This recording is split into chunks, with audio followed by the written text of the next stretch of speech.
I think that's for the type of quarterback he needs to be in the NFL to be like a high-end starter.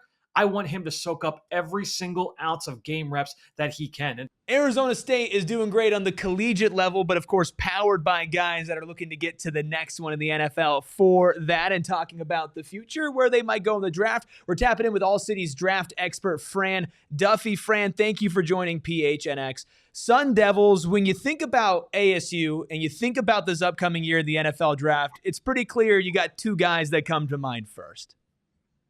Yeah, I mean, when you're talking about that quarterback wide receiver combination of Sam Leavitt and Jordyn Tyson, it's as good in college football as you're going to get, right? And I think that was the expectation coming into the year, and both guys have certainly lived up to it here in the first quarter of the season. When it comes to Jordyn Tyson, I want to dive straight into what you see on tape from this kid, because watching it firsthand in person, the release, the speed, the route running, the perimeter blocking, and then obviously the bounce in the hands. Just what of all of his traits do you feel like makes him such a talented wide receiver, potentially a top 10, top 15 pick kind of guy? Yeah, I think when you're looking at Tyson, you mentioned there the complete package in terms of the overall skill at the position. And I do think that, I'm probably not as high. I don't think that he's going to go quite to that high in the draft, just because I'm interested to see what he looks like from a testing standpoint.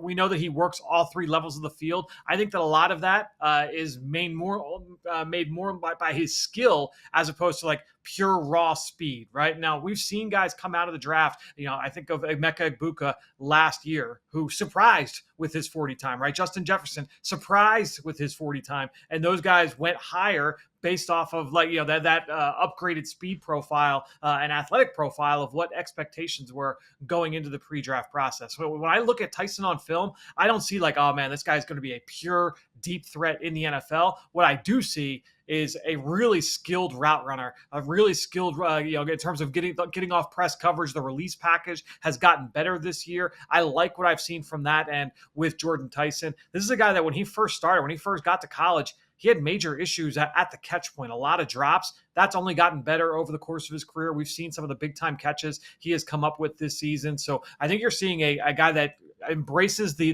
dirty work aspect of it. You mentioned the blocking on the perimeter. There are some big plays where he's cracking a safety or he's giving effort, stalk blocking a corner outside the numbers. And then you talk about the releases, you talk about the routes.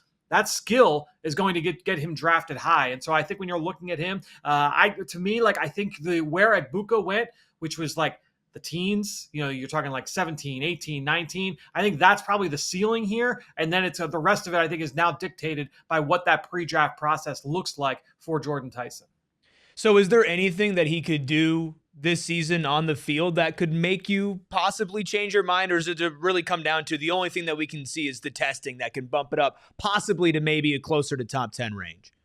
Yeah, I think that when you see guys go that high, it's usually because that there's some kind of like A+ physical trait that goes along with that. Sometimes we get, a guy that might sneak in there that high in the draft in the top 15, top 12 that doesn't have that at the receiver position. But usually it's, oh man, this guy's got A+ size or A+ speed or a little bit of both. I think that when you're looking at Tyson, I just don't know that he quite has that skill set that would dictate that type of upside. But certainly if he continues on the kind of production tear that we've come to expect, based off the first quarter of the season, that will go a long way. Obviously, when you put up those kinds of numbers, you want him to stay healthy. This is a guy that had a knee injury earlier in his career, had the collarbone last year. So making sure that he could stay healthy, I think that would be a big thing as well. In terms of the wide receivers at the collegiate level that you have evaluated, at least ones that are draft eligible this year, where does Tyson kind of fit in those rankings? Yeah, I think that when you're looking at, comparing him to, I would put him on the same tier as like Carnell Tate from Ohio State. And depending on who you talk to in the summer, some people had Tate 1, Tyson 2. Other people had it flipped, right? And had Tyson 1 and Tate 2. I was in the former, and I had both guys very, very close in terms of the overall ranking. I'm fascinated to see that it play out for both players as we go along. You're starting to see some love for some other players, guys that were either newcomers to their new team. So Casey Concepcion down in Texas A&M, a transfer from NC State. He put up big numbers as a true freshman, fell off last year, and now he's producing for the Aggies down in the SEC. Chris Brazzell, the second from Tennessee, is another guy that rightfully so is getting a lot of love based off what he's done in that Volunteer offense. So you're starting to see some noise with some of these other receivers. My gut tells me, though, guys, is that we are not going to see a receiver taken in the top 10. We saw, last year there was a lot of knock on that receiver class. We still saw two guys go in the top, the top 10 in that draft, the top 8 in that draft, with Travis Hunter and with Tetero McMillan. And so you see that. I don't know that we're going to get that many guys that high, but I do think that when you get into this part of the draft, 15, 16, 17, 18, that's where you could see Tate. That's where you could see Tyson, and you start to see some of these other guys start to come off the board. Let's transition to the guy who's throwing Jordyn Tyson the ball, Sam Leavitt. I think just a fascinating player overall, especially with some of the highs that he has reached over his now really short career at Arizona State, really just taking on his second season playing college football. Where do you look at him this year in the draft, or do you feel like he's somebody that could use another year and should be in next year's? So I've really come to the realization, or it really crystallized for me right about a year ago at this time. Guys, I'm a big believer now that these quarterbacks should soak up every ounce of eligibility they have before they go into the NFL. With rare exception, sometimes you get a guy where it's like, you know what? The tools are too good. This guy's going to go number one. He's not going to get too much better at the college level. Let's get this guy to the NFL. But I think to all these quarterbacks that have come into the league in recent years and have found success, and you talk about a former Sun Devil in Jaden Daniels. You talk about Bo Nix. You talk about Joe Burrow. You go down the line, you go to Cam Ward and how he was able to elevate his stock. And I think back to a lot of guys that maybe had that extra year and decided, hey, you know what? Like, I'm going to go into the draft. And then they become day 3 picks. Spencer Rattler, Arizona kid, goes to he is at Oklahoma, then goes to South Carolina, has another year, but he said, you know what? Let me jump in. He's a late day 3 pick. Now he's starting right now for the New Orleans Saints. But imagine if he had gone back to last year in college football, and instead of holding a clipboard in New Orleans for the majority of last season, now he's got another year of starting experience.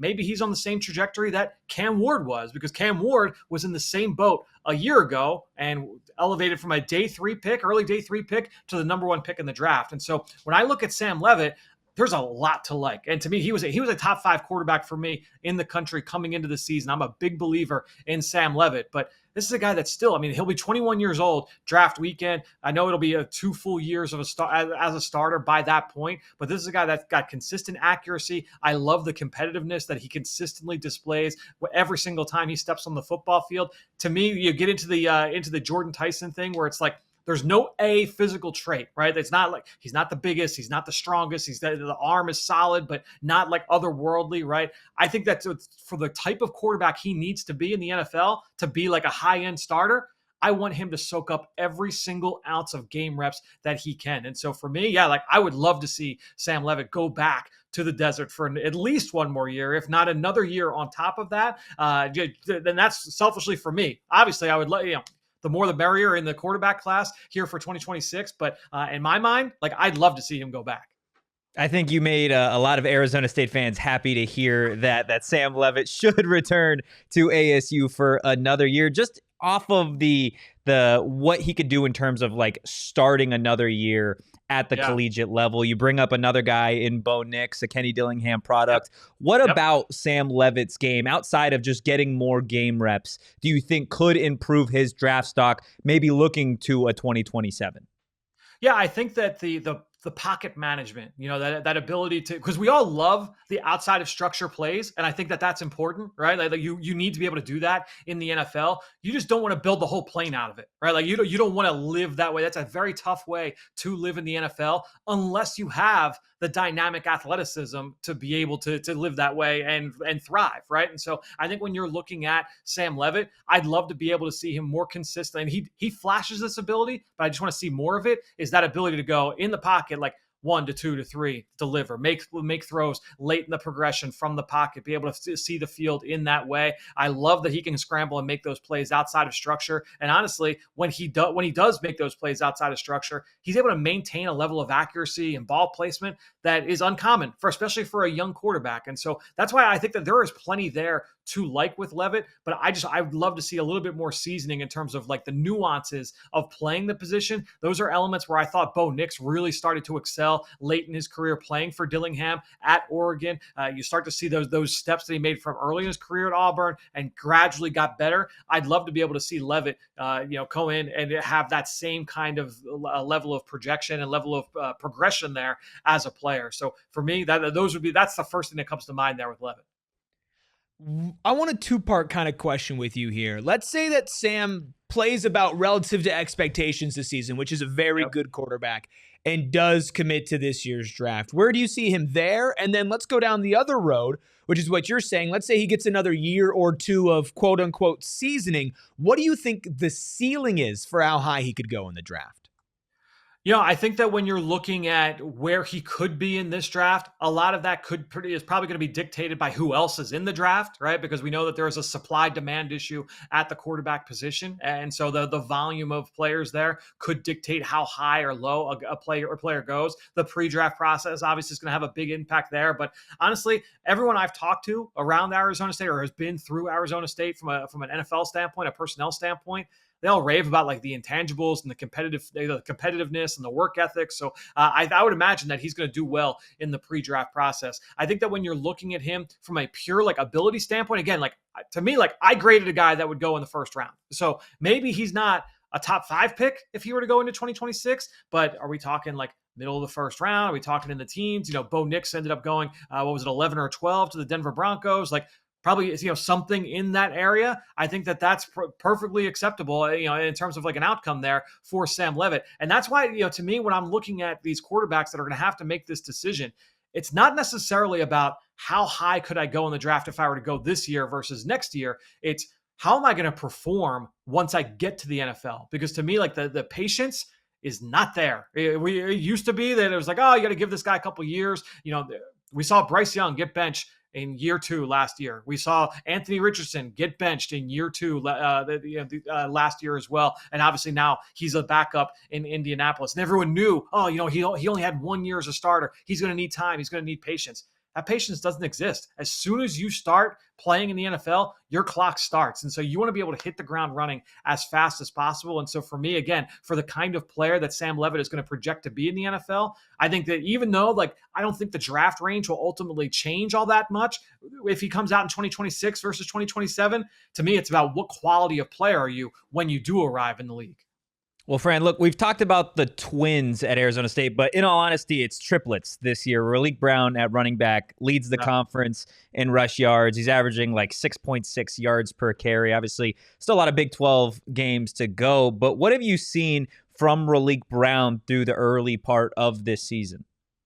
Yeah, I mean, this is a guy that's got receiving chops, obviously. I mean, Lincoln Riley wanted to move him to receiver before he ultimately transferred from USC. So the receiving chops are evident. But I think when you're looking at him, ultimately, it's about the speed, the lateral quickness, the jump cuts, the ability to find space and take advantage of that space. Now, I think I'd like to see him get a little bit more patient, allowing things to kind of open up for him. But again, this is a guy that's got very few reps at the college level. And so being able to see him just kind of get into a rhythm a little bit as the season goes on, I'm excited to watch. I've studied one full game so far this season. I studied the Mississippi State game for Raleek Brown. So being able to just continue to see him continue to develop. And we've seen big plays every single week, even when he's not like a featured part of the offense. You see those flashes. And so for me, I'm excited to watch Raleek Brown. Now, I would love to see him also go back for another year as well, just to get a little bit more. But as a redshirt sophomore at that position, we know that there is always the threat that those guys could jump to the NFL early. I think there's a long list of guys on this team that you could see either at this draft or in the future end up in the NFL level, maybe more than Arizona State has ever had on one roster. Is there another name that comes to mind that maybe you've taken a look at besides the triplets that we've so far talked about today? Yeah, I mean, to me, I would start with along the offensive line, and to me, it would be Max Ihonachor, right? There you go. There you go. Let's go. Let's go. All right. So, I think to me, when you're looking at Ihonachor, the big thing is the traits. I mean, this is a guy who's an outstanding athlete, easy, efficient mover, explosive traits, and again, we talked about how like that's missing with Tyson, that's missing with Leavitt.